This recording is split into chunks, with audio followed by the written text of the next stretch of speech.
Visakha MRO హత్య కేసులో ముమ్మర దర్యాప్తు చేపట్టారు పోలీసులు.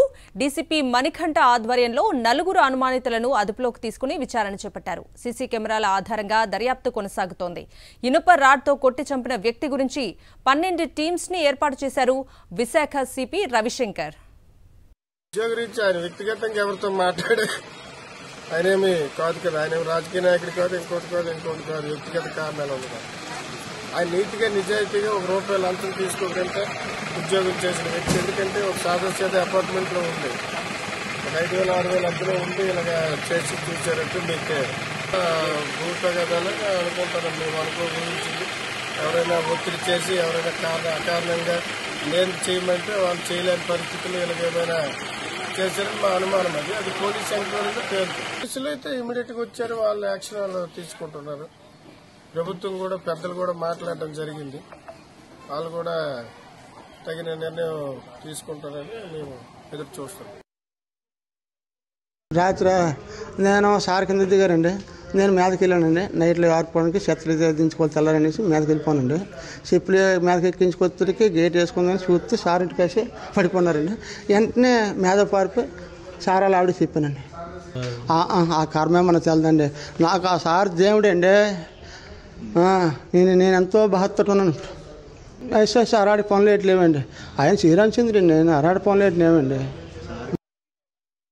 ఇక ఇదే అంశానికి సంబంధించిన పూర్తి అప్డేట్స్ ని మా ప్రతినిధి నరేష్ అడిగి తెలుసుకుందాం. నరేష్, ఎంఆర్ఓ రమణయ్య హత్య కేసుకు సంబంధించి దర్యాప్తు వేగవంతంగా జరుగుతుంది. ఇప్పటికే 12 టీమ్స్ను విశాఖ సిపి రవిశంకర్ ఏర్పాటు చేయడం జరిగింది. ఆ దర్యాప్తులో భాగంగానే కీలక అంశాలు బట్టబయలైన పరిస్థితి. ప్రస్తుతం మనం సాక్షి టీవీ స్క్రీన్ చూసుకోవచ్చు. ఎక్స్క్లూజివ్గా ప్రసాద్ అనే వ్యక్తి రమణయ్యను హత్య చేస్తానంటూ కూడా బెదిరింపులు వచ్చినట్లుగా ఈ మధ్యకాలంలో బంధువులు ఫిర్యాదు చేయడం జరిగింది. అయితే ఆ ప్రసాద్ అనే వ్యక్తి కూడా చాలా వరకు కూడా బెదిరింపులు పాల్పడని ఒక ల్యాండ్ కేసుకు సంబంధించి కూడా ఎంఆర్ఓ రమణయ్యపై అనేక ఆరోపణలు చేస్తూ కూడా అతనిని హత్య చేయడానికి పాల్పడినట్లు కూడా బంధువులు చెప్తున్న పరిస్థితి కనిపిస్తుంది. అందులో భాగంగానే మొత్తం 4 అనుమానితులను సైతం కూడా అదుపులో తీసుకొని ప్రస్తుతం అయితే డీసీపీ దిశ డీసీపీ అదేవిధంగా మరోవైపు డీసీపీ మణికంఠ కూడా ఆధ్వర్యంలో కూడా విచారణ జరుగుతున్న పరిస్థితి కనిపిస్తుంది. ఈ 4 దగ్గర నుంచి కూడా పూర్తి సమాచారం తీసుకునే ప్రయత్నం చేస్తున్నారు.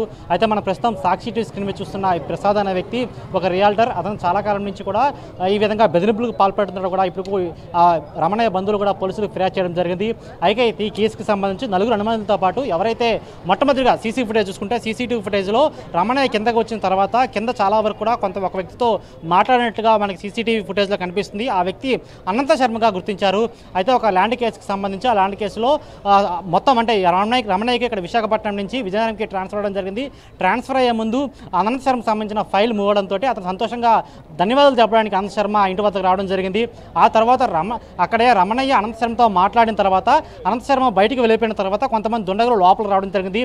ఈ 2 కూడా ఒకేసారి జరగడంతో మొట్టమొదటిగా అనంత శర్మను అనుమానితుడిగా అనుకున్నారు. కానీ అనంత శర్మ దగ్గర నుంచి పూర్తి సమాచారం తీసుకున్న తర్వాత అదే సమయంలో అనంత శర్మ బయటికి వెళ్ళిపోయిన తర్వాత కేవలం కొద్ది సెకండ్ల వ్యవధిలోనే లోపలికి కొంతమంది ఆగంతుకులు రావడం జరిగింది.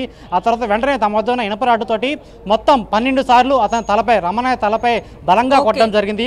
అయితే అదే సమయానికి అక్కడ ఎవరూ లేకపోవడం, అది కొద్దిసేపటికి తర్వాత రమణయ్యకి సంబంధించిన అపార్ట్మెంట్ దగ్గర ఉన్న వాచ్మెన్ గమనించి వెంటనే కుటుంబ సభ్యులు చేరడంతో స్థానిక ఆసుపత్రి తీసుకెళ్లారు. అప్పటికే మృతి చెందినట్టుగా వైద్యులు ధృవీకరించిన పరిస్థితి అయితే కనిపిస్తుంది. Kavitha. Right Naresh, thank you for the updates.